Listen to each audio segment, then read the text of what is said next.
Continuamos con la pregunta número 32 en la sección de Geometría Analítica para el examen de Politécnico 2020. Esto lo tienes en la página número 56, donde se nos pide calcular la longitud del lado recto de esta parábola que tenemos con esta ecuación.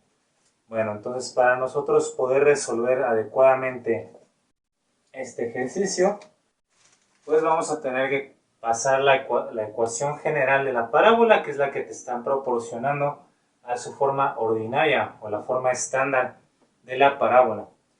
Eso implica realizar un proceso algebraico, básicamente muy similar al que vimos en la circunferencia, con la diferencia de que ahora pues vamos a tener un factor común ahí que sacar en la agrupación. Entonces vamos a repasar primeramente, entonces, en el paso 1, para acomodar, observen ustedes la ecuación estándar, ¿sí? Sería comparable x menos h al cuadrado, porque la x aquí está al cuadrado, mientras que y no está al cuadrado. Recuerda que en la parábola solamente una variable está al cuadrado, mientras que la otra no. Entonces, los términos en x los agrupamos del lado izquierdo y todo lo que no tiene x lo mandamos del lado derecho del signo de igual. Ahora, para poder completar este binomio al cuadrado necesitamos un trinomio cuadrado perfecto, pero antes de eso factorizamos aquí el coeficiente de x cuadrada, el 4, lo factorizamos, entonces tenemos x cuadrada, este 4 también ya salió, más x, y en color verde está el paso de completar el trinomio cuadrado perfecto, que es dividir el 1 entre 2, es un medio al cuadrado es un cuarto. Pero este un cuarto está multiplicado por el 4 de afuera, que está antes. Entonces 4 por un cuarto es un entero. Estoy sumando un entero aquí. Para que la ecuación no se altere, ¿no? De ambos lados, se tiene que sumar lo mismo. El tercer paso, entonces ya puedes factorizar el trinomio cuadrado perfecto. La raíz de x cuadrada, que es x, y un medio más la raíz de un cuarto, que es un medio, y esto elevado al cuadrado. De esta manera, entonces, ya estamos muy cerca de que esta ecuación quede completada. ¿Sí? Sin embargo, este 4 aquí no debe aparecer. Como ves, aquí no hay ningún número, va a pasar dividiendo. Y vamos a tener entonces en ese despeje, y esta parte del binomio al cuadrado sería esto de aquí, x menos h al cuadrado. Y pues vamos aquí, por ejemplo, a factorizar el menos 2 para que quede el coeficiente de y como 1. Quedaría multiplicado por y menos 2, y más 2. Y este 4 pasaría dividiendo, lo podemos pasar aquí. Entonces, menos 2 cuartos se simplifica a menos 1 medio.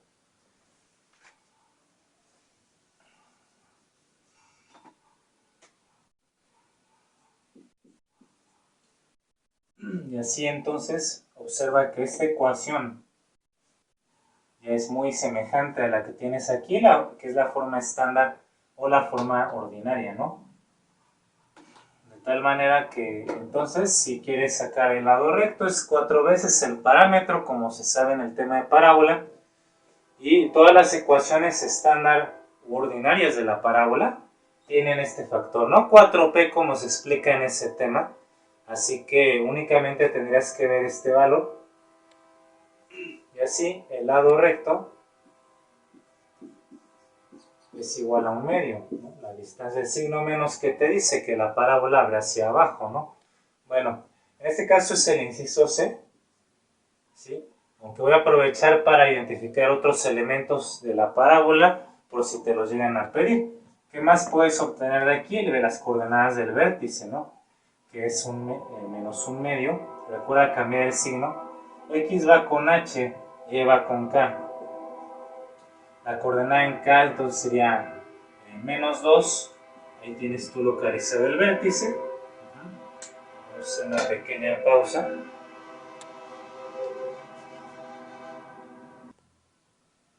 Muy bien, ya estamos de vuelta. Disculpen la interrupción por el tren. Es sin duda muy molesto y tiene puras desventajas vivir junto a él.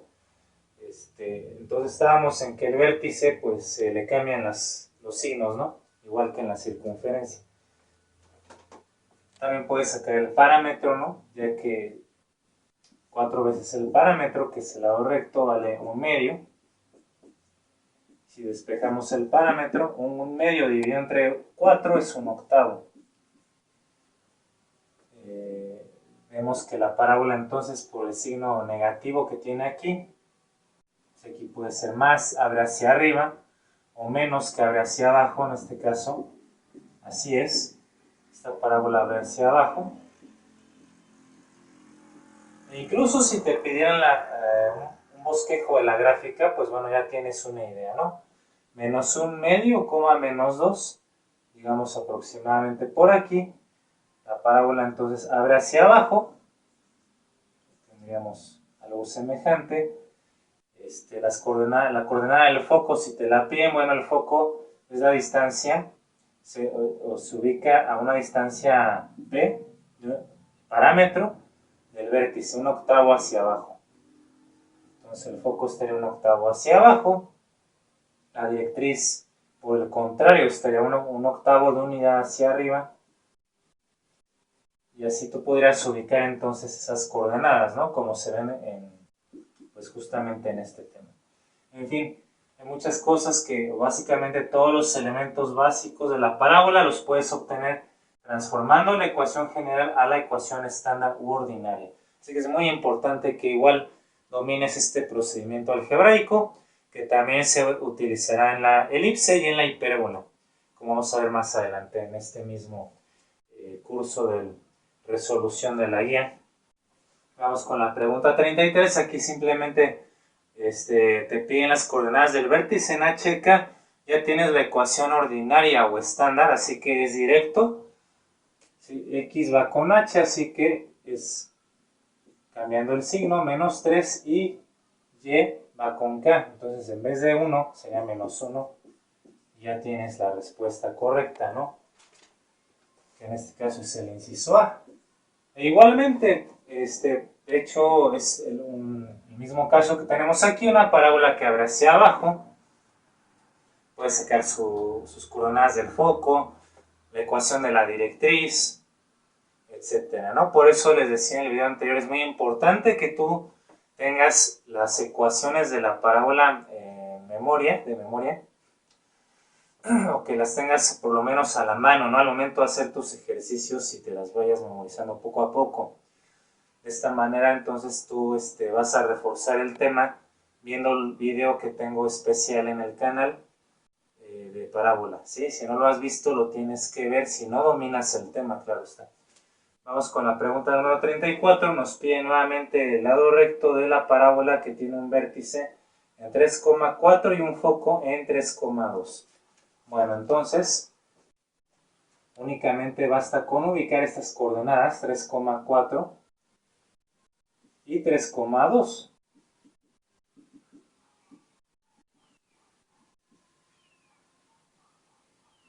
Y como decía mi profesor de geometría analítica, si sabes contar ya le hicimos. Porque la distancia del foco hacia el vértice es el parámetro, que es lo que necesito para el lado recto, ¿no? Es 4 veces el parámetro.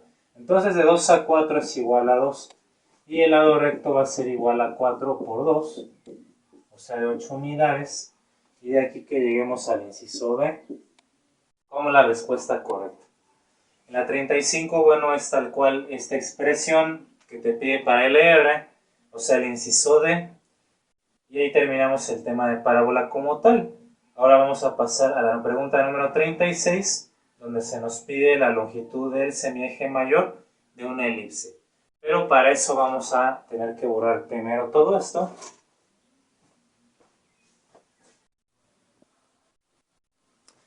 Entonces, en la pregunta número 36 se nos pide la longitud del semieje mayor, es decir, el valor de A. ¿Cómo se ve en el tema de la elipse? Lo mismo que con la parábola, si este tema no lo tenemos dominado o no lo tenemos bien ubicado, necesitan ver entonces el video de elipse que voy a poner el enlace allí. para que ustedes conozcan o repasen todos los elementos de la elipse, ya que son diversos, diferentes letras, diferentes nombres que se manejan en ecuaciones estándar, ecuación general, la excentricidad, hay que ver que es el lado recto también, los focos, todo eso, ¿no? Entonces todos estos elementos están bien detallados en ese video para que si es necesario pues lo revises y tomes tu apunte de esa clase y entonces ya puedas regresar a resolver la guía de forma adecuada y prepararte bien para tus exámenes, incluyendo este examen de admisión. Entonces, bueno, el procedimiento que tenemos que llevar a cabo aquí es pasar de la ecuación general a la ecuación estándar o canónica u ordinaria, como también se le llama, de la elipse.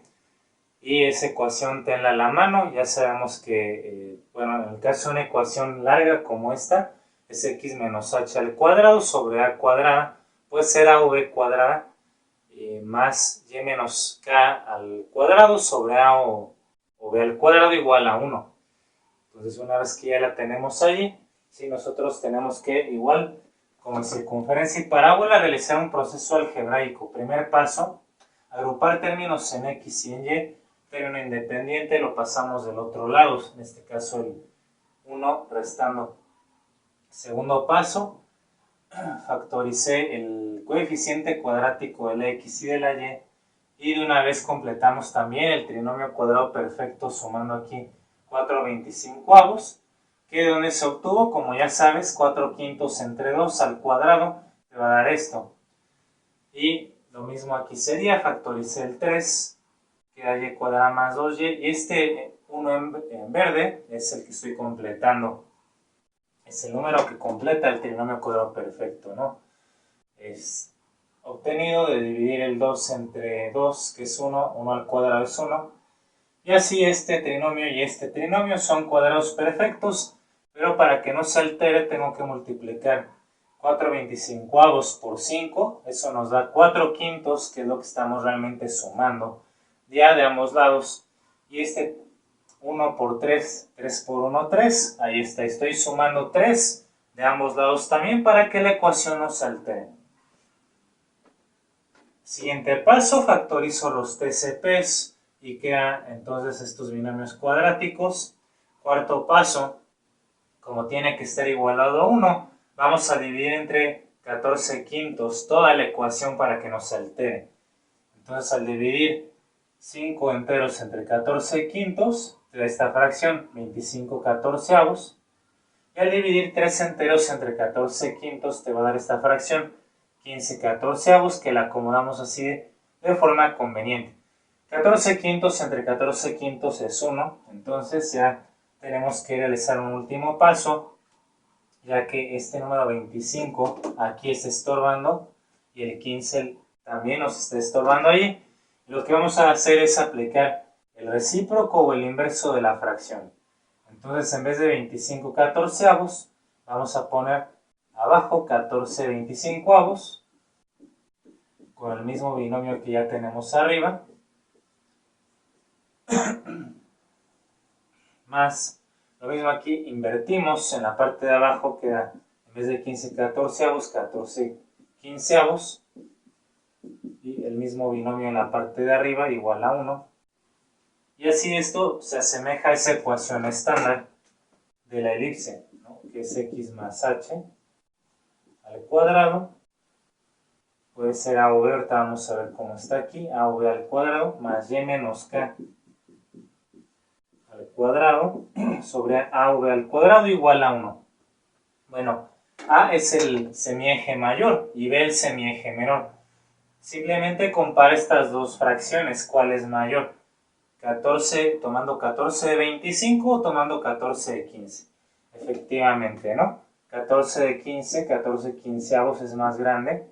Esto es a cuadrada y b cuadrada siempre será el menor porque es el semieje menor de la elipse. Esa sería la ecuación estándar de la elipse con la cual se compara una elipse con centro fuera del origen en HK y con un eje mayor vertical, como se ve bien en ese tema. Lo que ahorita nos interesa entonces es determinar el valor del semieje mayor, o sea, el valor de A. Esto es a cuadrada, entonces hay que despejar. Y al despejar ese cuadrado, bueno, pues nos va a quedar como la raíz cuadrada, ¿no? Por lo tanto, de aquí a va a ser igual a la raíz cuadrada de esa fracción, 14/15. Listo. Lo tenemos resuelto en la número 36, que es el inciso C. En la número 37 te pide la excentricidad de una elipse que tiene la ecuación general. Vas a hacer los mismos pasos exactamente que te acabo de explicar en la 36. Y para calcular la excentricidad usamos la relación E es igual a C entre A. ¿De acuerdo? Si tú llevas a cabo correctamente esto, bueno, el valor de A lo vas a sacar de aquí mismo, como lo hicimos. Para sacar el valor de C que te pide la excentricidad, vas a usar la fórmula de relación entre ejes en una elipse. C cuadrada es igual a cuadrada es igual, a B cuadrada más C cuadrada. De ahí vamos a despejar la C, queda la raíz cuadrada de A cuadrada menos B cuadrada, ¿no? A cuadrada y B cuadrada las vas a tener de aquí, haciendo los mismos pasos para la ecuación general que viene aquí, en esta pregunta. Y vas a tener que llegar al inciso B. La hoja de respuestas marca que la correcta es la D. Sin embargo, eso es incorrecto. Ya lo he verificado varias veces. Y otra cuestión, la excentricidad siempre es un número mayor que 0 y menor que 1 en la elipse. Y el inciso D da, si lo haces con una calculadora, da un decimal de 4.47, mayor que 1. No puede ser ese el resultado. Así que hay un error en la hoja de respuesta. Entonces te lo dejo de tarea, verifícalo y tienes que llegar a esa respuesta, ¿de acuerdo? En la pregunta 38, bueno, también te pide la excentricidad con la misma fórmula. Otra vez la relación entre ejes para que tú uses el despeje de C. Y ya te da la ecuación en forma estándar, así que es más directo. Tienes que llegar al inciso D nuevamente, al inciso B. También la hacemos de ejercicio en casa, por favor, la 39. Pues está definiendo ni más ni menos a lo que es una elipse como lugar geométrico, como ya tendremos que saber en este momento. Y me voy a enfocar entonces en la pregunta número 40, donde nos pide la ecuación general de la elipse que tiene focos en más o menos 8,0 y un vértice en 10,0. Bueno, aquí está ubicado un foco y un vértice. El centro, pues hecho por simetría, tendrá que estar en medio, en el origen, y la distancia que hay del centro hacia el vértice, hacia cualquiera de los dos vértices, es el semieje mayor A. Mientras que la distancia del centro a cualquiera de los dos focos por simetría es la letra C, el semieje focal, ¿de acuerdo? Como ya lo debemos, insisto, de saber ya en ese tema.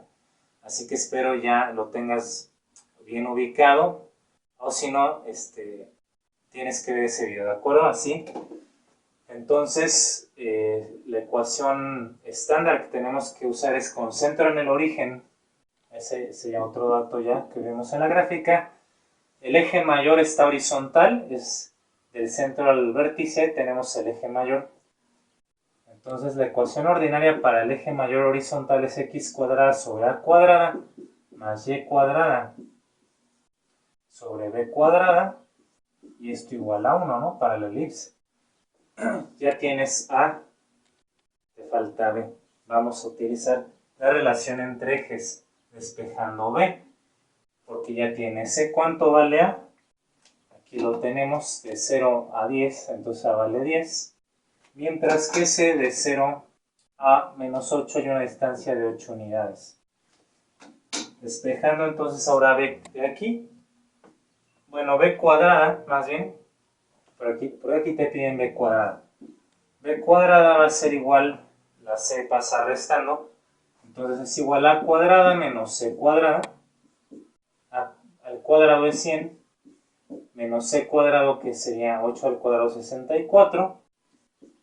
Esto es igual a 36, de tal forma que ahora sustituimos esos valores, x cuadrada entre A cuadrada, que es 100, y es al cuadrado 100, más, bueno, déjenme hacerlo de este lado para poder tener más ese espacio. X cuadrada sobre A cuadrada que es 100 más Y cuadrada sobre B cuadrada que es 36 igual a 1, ¿no? Pero como nos pide la ecuación general a que esté igualada a 0, entonces vamos a tener que hacer otro proceso algebraico, ¿verdad? En este caso primero tienes que eliminar los denominadores. El mínimo común múltiplo de 100 y de 36, si tú lo obtienes, te va a dar 900. ¿Sí? Entonces vamos a hacerlo como en álgebra. ¿Sí? Vamos a eliminar esos denominadores. 900 entre 100 es igual a 9 por x cuadrada, 9x cuadrada, más 900 entre 36 te va a dar 25 por y cuadrada, y 900 por 1 pues es igual a 900. Cuando este 900 lo pasas restando, ya se iguala a 0, ¿no? Y así viene la ecuación general igualándola a 0. Que es el inciso A. Entonces, la respuesta correcta, equivalente, es el inciso A. Muy bien. Así, entonces, vamos a seguir leyendo. La pregunta 41 tiene que ver identificar los elementos con la gráfica que está allí en la pregunta 41. Al saber todos los elementos básicos de la elipse, fácilmente lo vas a hacer. Te lo dejo como ejercicio, llegarás al inciso D de dado. En la pregunta 42, bueno, se nos pide ubicar el centro de una hipérbola con una ecuación general que viene aquí. Tienes que llegar al inciso B de bueno, menos 2,6. ¿Y cómo lo vas a hacer? Lo voy a dejar como ejercicio también porque es este mismo procedimiento de la elipse. De hecho, la hipérbola tiene la misma ecuación, excepto que aquí es signo negativo en vez de positivo. Y estas serían las coordenadas del centro, H y K, ¿verdad?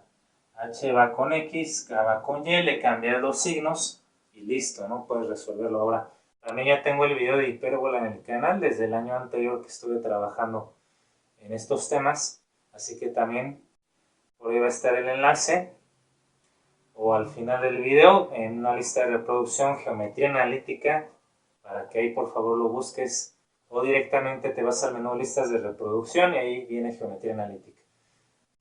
Haz tus anotaciones, todos los elementos que tiene la hipérbola, todas las ecuaciones y así va a ser muy fácil ya de poderlo realizar. Así que se te queda como tal la 42. La 43, bueno, simplemente va de la mano con la gráfica que les comento en ese tema, o vemos en ese tema. Nos pide ubicar el R, el lado recto, bueno, es la letra teta en el inciso D de dedo. Y ahí tienen los demás elementos, ¿no? Asíntotas, vértices, focos, etc. Muy bien, ahora vamos a ver la 44. Aquí tenemos que hacer un poco más de análisis. Así que vamos a hacer una pausa más.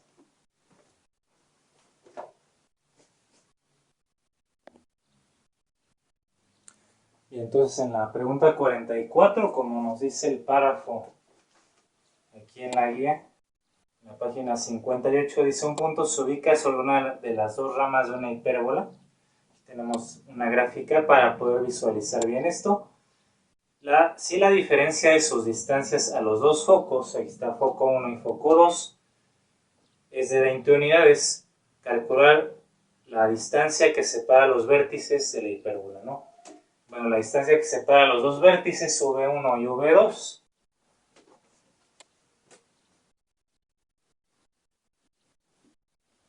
es 2 veces A, ¿no? Del centro de la hipérbola hacia el vértice 1 es A.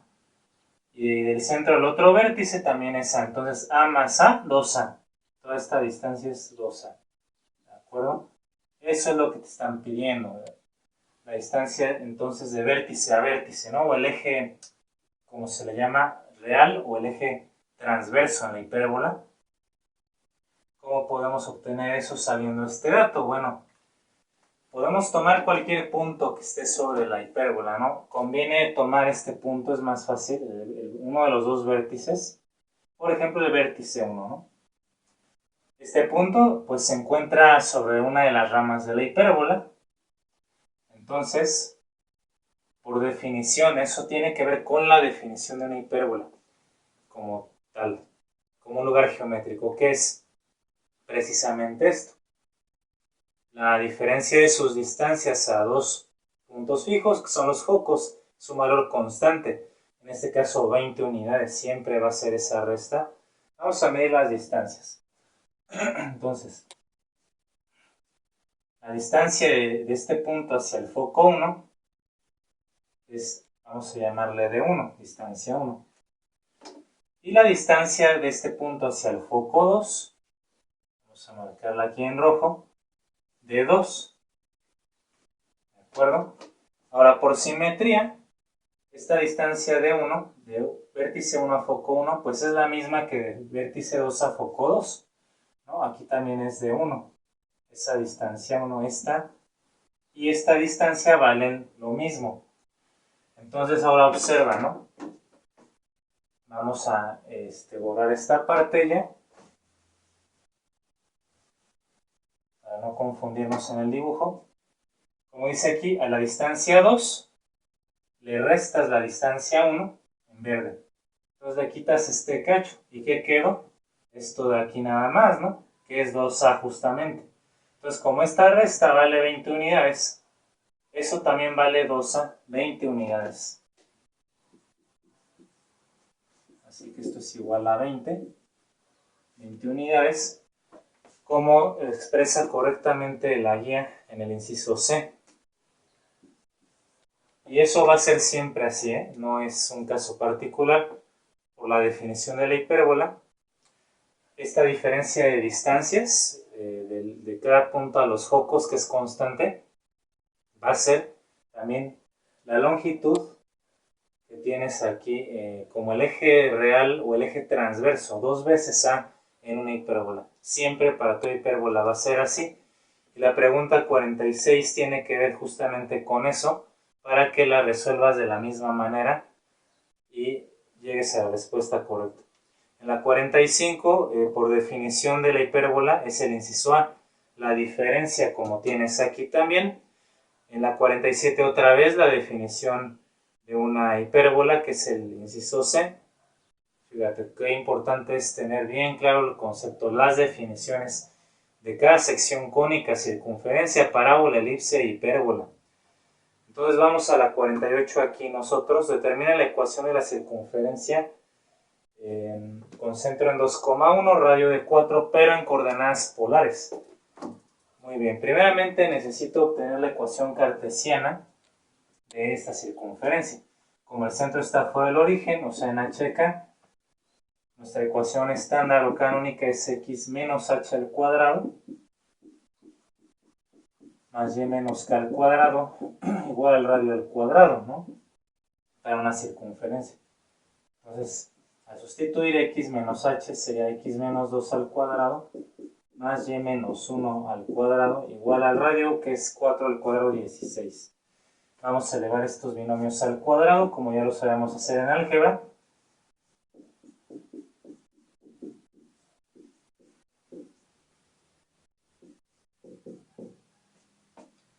E igualamos a 0. Ordenamos la ecuación para que esté ya en su forma general.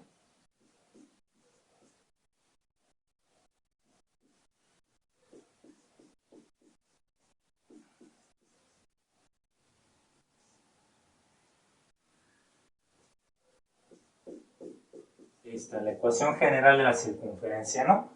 Ahora, para pasar esta ecuación a las coordenadas polares, nosotros necesitamos tener en mente o saber, conocer las fórmulas de coordenadas polares. ¿Cómo expresamos las coordenadas cartesianas en forma polar? Bueno, es igual que en vectores. Muy semejante o análogo al tema de vectores, que les recomiendo si no lo dominan el tema, vean el video, voy a poner otro enlace allí para que ustedes vean vectores 1, 2, 3 hasta el 4, que es el que corresponde al examen de Politécnico.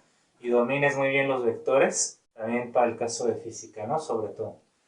Bueno, ahí se ve que x es igual, la coordenada en x es igual, aquí le vamos a llamar r, que es el radio, multiplicado por el coseno de un ángulo θ, y llega a ser igual a r, pero en vez de coseno por seno de un ángulo θ.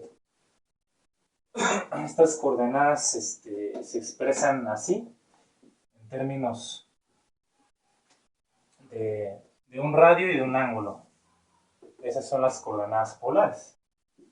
Un punto en el plano se va a expresar como la distancia desde el origen, que bueno, aquí se le llama polo en coordenadas polares, de ahí su nombre, y un ángulo que se mide de forma convencional, ya sea en grados o radianes, y así cualquier punto tiene coordenada r, θ.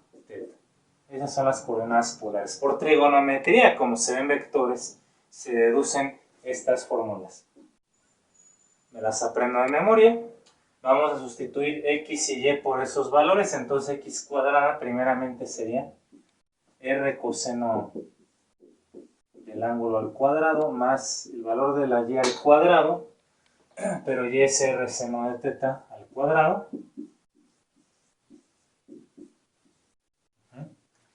menos 4x, o sea, menos 4 por r coseno de θ.